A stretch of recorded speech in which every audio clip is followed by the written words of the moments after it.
Hey, hey, hey, welcome back to another episode. I want to talk today about generational bondage, and like generational curses, or just so many things came in clarity today for me, and I wanted to share them with you. I really have been on this healing journey for myself since 2019. And I would say it probably started sooner than that. I just didn't recognize that it had started. I truly think that when I left the domestic violence in 2009, my true story was starting to unfold, but there was still a lot of brokenness until about 2012. I feel like 2012 is where the real work really started beginning, and it's where I started taking accountability for myself as an adult, as a grown up, as a person who um was going through her life on this journey. And for years she struggled with accountability. She struggled with acceptance of the things that had happened to her. And through just the changes and the growth within herself, she started realizing that nothing was going to change unless she changed it, that no one was coming to save her. Um, what is a generational curse? Like, let's just break it down. Um, AI says that a generational curse is the idea that negative traits, habits, or misfortunes can be passed down through generations. These curses are often thought to be caused by sin, trauma, or rebellion against God. Um, how generational curses are believed to work is that sin, the idea that people are punished by God for the sins of their ancestors. Trauma, the idea that the negative experiences from ancestors can be passed down. Um, Epigenetics, the idea that genetic information can be passed down that influences behavior. And family history, the idea that family history and baggage can impact a person's life.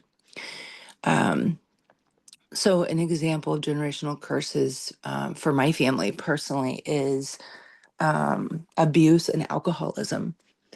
Um, I am an alcoholic in recovery, and by the grace of God, I am here and alive and sober since Christmas Day of 2017. Thank you, Jesus. And I am just so grateful because I am a completely different person when I have alcohol in my body and in my system. Um, I am such a better person sober.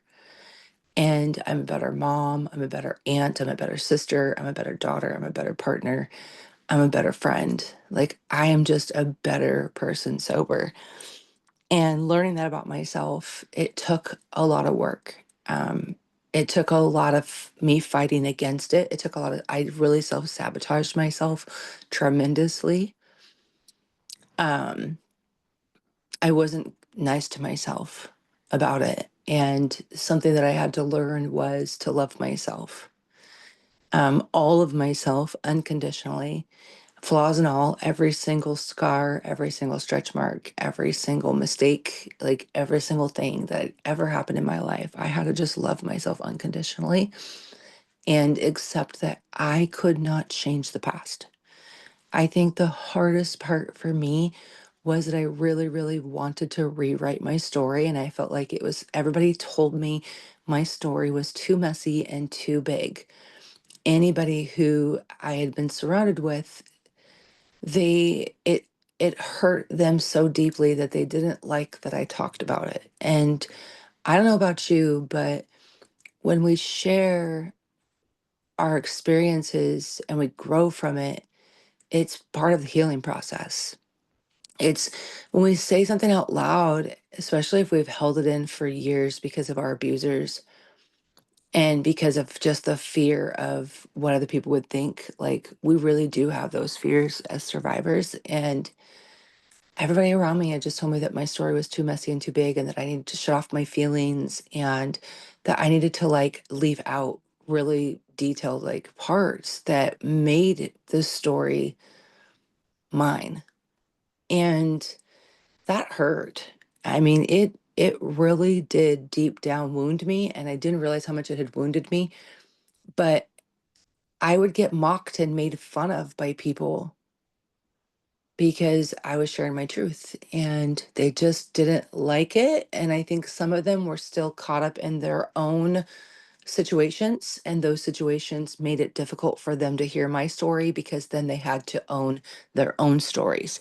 And I've been there. I've been there where somebody in the room shared something and I was too afraid to say that's happening to me too. I've been in that situation, and so I completely understand.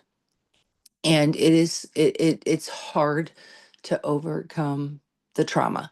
And so what I learned with being an alcoholic and going through that trauma and we're really, really wanting to get to the root of it is I had to ask God for clarity. And I had to get really intentional with my healing and doing the work. And I believe that when he started seeing me really take it seriously and started reading my Bible every day, started like getting into my Bible, even it was just you know, one verse. Like it didn't matter. I opened it, I prayed over it.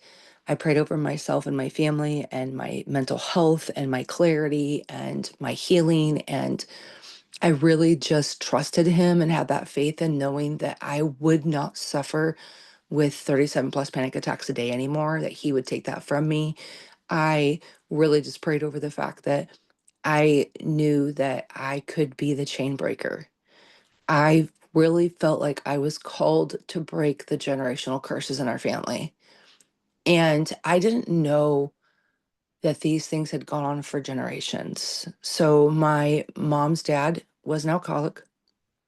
My dad's dad, at one point was an alcoholic and then had his own bar. He did sober up and had his own bar though, with his new wife. And like these are all things I didn't know about until later as an adult and after I was sober. I knew my mother was an alcoholic until I was 5. And that created a lot of trauma in my life in those first 5 years. I'm not gonna lie. Um, and I know it wasn't intentional. It's just part of the disease. It's part of the addiction.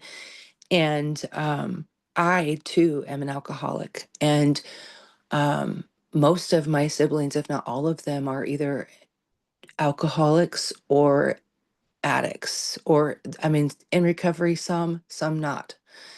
Um and it's incredible to me to just see the patterns of things. And I don't have relationships with my siblings today, and I can openly speak about that. I don't know why. I honestly don't know why we, never really contacted each other. I know that as I'm getting sober, I just want a lot of healthy people to surround me. And I want people who are wanting to heal themselves too, people that are wanting to do the work to better themselves too. And um, whether it's family, friends, or just strangers, like that's what I want in my life. And I want that for my children and my grandchildren and my nieces and my nephews and my mom. And like I just want, after all these years of the just feeling like we were in bondage, I'm just so excited for that joy and that peace and that happiness that comes. And I've experienced it and I've chosen it for several years now. And when I'm not around it, it sucks my energy. Like I'm just being transparent when I'm around people who are negative or toxic. When there's just a lot of stuff going on, the contrast, it's energy draining. It really drains me. And so knowing that, that's where those breaking that bondage really does come in, where you have to set healthy boundaries with everyone in your life. Like it's just part of the process of healing. And for me, knowing our family history, knowing that um I broke the cycle with my kids and my grandkids, like I had that conversation with them about alcohol and drugs and all of the things multiple times. And I've learned that if I recover in silence and don't tell anyone, then I'm not going to be able to break the bondage and break the curses. And so I've been in really, really the last few years have chosen to step out of my comfort zone and recover out loud. I've chosen to speak my truth, to write my story and share my story, and then to write a book about how I've been able to do it and the steps I've taken and things that have worked for me.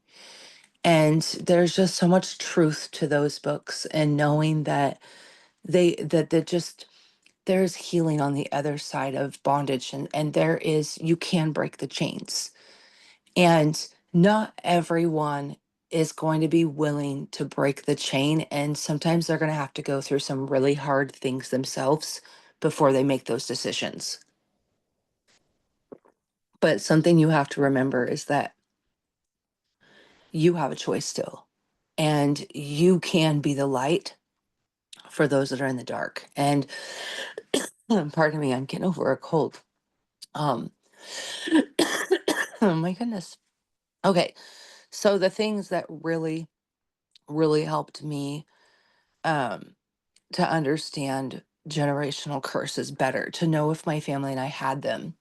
I started reading the book Isaiah in the Bible in 2022. And it was a group Bible study, but everybody was really struggling with reading it because it was a really hard read. And so I made the decision that I would stick with it because the Lord just told me, like, this is for you. And I really, truly believe that. And so I gained so much from reading the book of Isaiah. And one morning, I'll never forget it. November of 2022, I was sitting in my living room in the dark, and it was 4:30 in the morning, and I had my Bible out, and I was reading Isaiah, and I was using my phone as a flashlight, and I didn't want to wake anybody in the house, right? I was trying to be quiet really early in the morning. And I asked the Lord to show me where the root of my trauma started, and I expressed that I was ready to heal it, and I wanted to do the work to heal it. And I was very sincere, and I meant it. And the Lord showed me a vision. And in this vision was my little 3-year-old self, the root of where my trauma began. And I was hanging onto my mom's pant leg. And I heard the conversations. And I instantly had known that it wasn't my mom's fault. But I blamed her for a lot of years. I held a grudge. I was very angry. And in that moment, the Lord showed me the truth. And I recognized that truth, and I accepted it, and it really hurt. I'm going to be genuine. It was really hard to take a bite of it and chew it and eat it and swallow it and digest it. Like, I'm not going to lie. But I needed that truth, and I was so grateful, and I thanked the Lord. And a few days later, I found out that one of my sisters, who I had never spoken to since I was a little kid, had passed away. I was on a walk with my family, and my mom told me. And I did a little research, and I realized that everybody in my family had her on social media but me. I don't know why she didn't choose me. But then as I did more further investigation, I seen that she had her own alcohol addictions. And so I found my truth in knowing that when you are the one that's recovering out loud, not everybody will support you or want to be in your life. And that's okay. And it hurt, and I was angry, and I was pretty upset for a while. But then my truth was shown some more a couple months later, when my favorite, most specialist brother in the world passed away. And he had been battling renal kidney failure for over 20 years, and he was my protector, and we were really, really close. And I had to be the one to pronounce him dead on the phone. And I will tell you, that was one of the hardest moments of my life. And I've had a lot of hard moments, but also one of the most grateful moments of my life because I would do it for him in a heartbeat. And I know he would have for me. And I didn't want his kids or my mom to have to. He was breaking generational curses with me. He was breaking bondage with me. And it was his time to go home. And he was in a lot of pain and he was sick. And as much as that sucked to see him go home, I was so excited for him to not have to feel that anymore. And he still didn't believe he was worthy. And it was my courage and strength as his sister to remind him that he was. And I'm grateful God gave me that courage to break the bondage so my brother could be in heaven with our family, be healed by Jesus and know Jesus. And just what a reunion it was for him and my dad and sisters. And and I know that. And I know that. And my brother. And just to know that these hard, difficult moments when we lose a loved one happens, but imagine the impact that they had on our lives and the things that they left behind, the things that he said to me, I will never forget. He came to my home 3 weeks before he passed and he said, you have to go here because God told me you're breaking generational curses in our family. It's important. And he looked at Sean and he said, it's important you get her there. And I did exactly what he said. And I've watched everything unfold. And just so many incredible things have happened since that moment. And no, it hasn't been simple and easy and a walk in the park. There has been a lot of a lot of ups and downs. There has been a lot of stuff that we never as a family anticipated to go on in our lives, especially recently. And what I can tell you is you have to continue to have faith. You have to continue to just praise God in the storm. And part of breaking that bondage and part of creating a better life for you and your family is deciding that enough is enough and you will no longer settle for less than what God has for you. And I think that has been the biggest lesson of my life is that I settled for things that I deserved better and my children deserved better. And now watching my own children say, I'm not going to settle for that. I want more for myself. I want more for my children.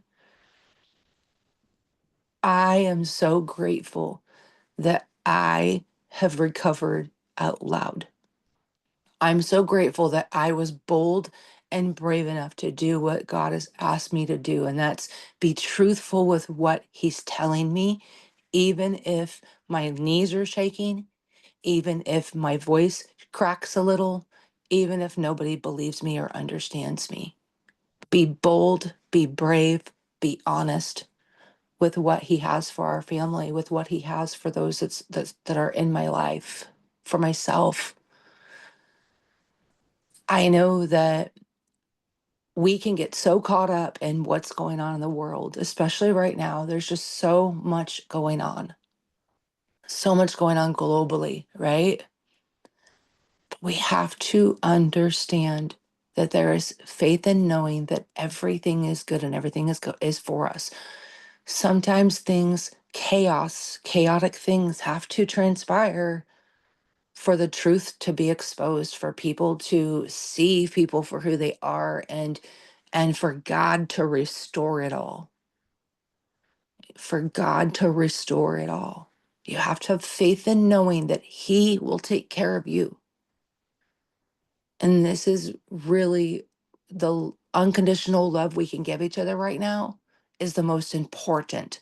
If you don't understand why someone's doing something, or you don't understand why they're behaving the way they are or saying the things they're saying, just send them love. Just send them unconditional love. Just don't become somebody like them. Don't become negative and toxic and hurtful. Don't retaliate.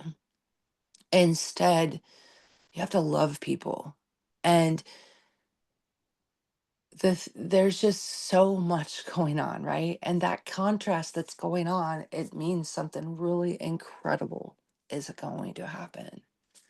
And we have to look for that and anticipate that and start speaking life over that. Like, what do we want our world to look like?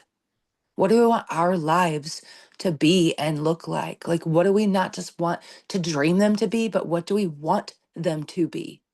If we start speaking life over that and focus on that, everything that you've ever been struggling with, everything that has held you down, that bondage, will have no choice but to break the chains.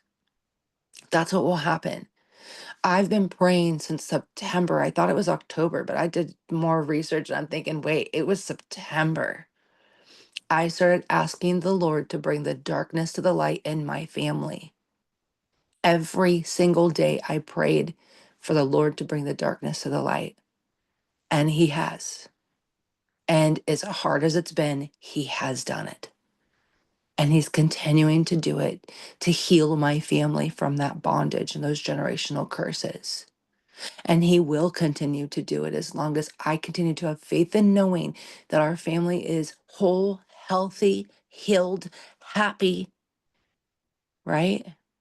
Abundant in life, financially not struggling ever again, just financially just abundant, emotionally and spiritually just fulfilled, right?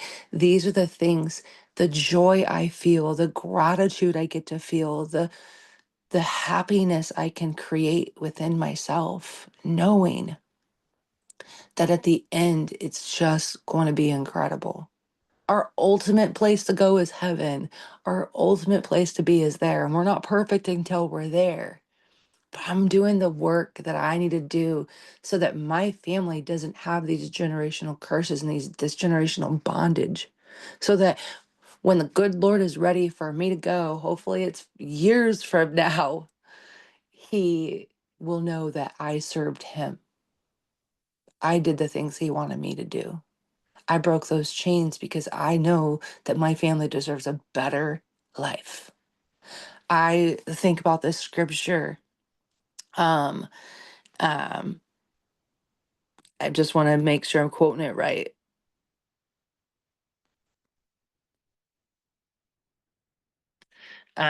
In the Bible, it's bondage is used to describe slavery, captivity, and being in bondage to sin, right? You can be bound to fear by fear. And I think that's what people forget, right? But I think about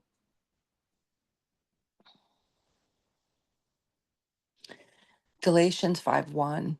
It says, stand fast, therefore, in the liberty by which Christ has made us free, and do not be entangled again with a yoke of bondage. We need to keep that in mind, especially with everything going on right now. Stand fast, therefore, in the liberty which Christ has made. Our Constitution says, in God we trust.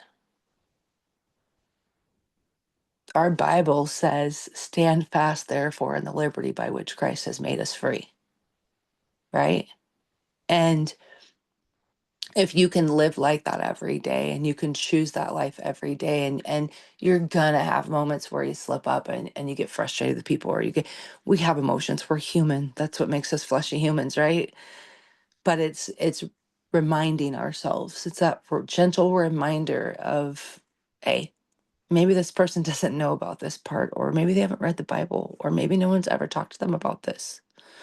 Not everybody is going to be reciprocated. We already learned this in the Bible, right? But it's our job to be Christ-like. Keep that in mind. Keep that in mind as as you go about your day. In John 8:34, it says, Jesus said, very truly, I tell you, everyone who sins is a slave to sin. We are sinners. That's why we're fleshy humans. And that's why I told my sister she's starting to her recovery journey and her healing journey. And I just told her that every day, she said, how long will I feel like this? And I said, there's no timeline on healing. There's no timeline on grief, and there's no timeline on sobriety. What you got to do, and your only responsibility every day is to give your fears and your worries and your doubts and all of the yucky feelings. If it's not peace, joy, and love and gratitude, then it's not coming from God. So those other feelings, we got to lay them at the cross. Every day, it's our job to lay them down at the cross and just give them to Christ, and ask for that healing, and trust in knowing that whether it be here on earth or whether it be in heaven, you will have that healing one day. And you can have it now because perspective and mindset are so powerful. You can have it now. Um, and that's something that I'm just extremely grateful for, right? And the power of bondage will keep us thinking we can't have it, but we can have all things through Christ. And so I hope this finds you with so much more clarity on generational trauma, generational curses, whatever you want to call it. For me, it's we can leave a legacy to our family. And for some of us, that legacy is going to be breaking these chains. And be proud of yourself for being that someone. Be proud of yourself for choosing a healthier way for not just you, but for all those generations to come. And so I leave you with so much love, light, and blessings. Have a beautiful day.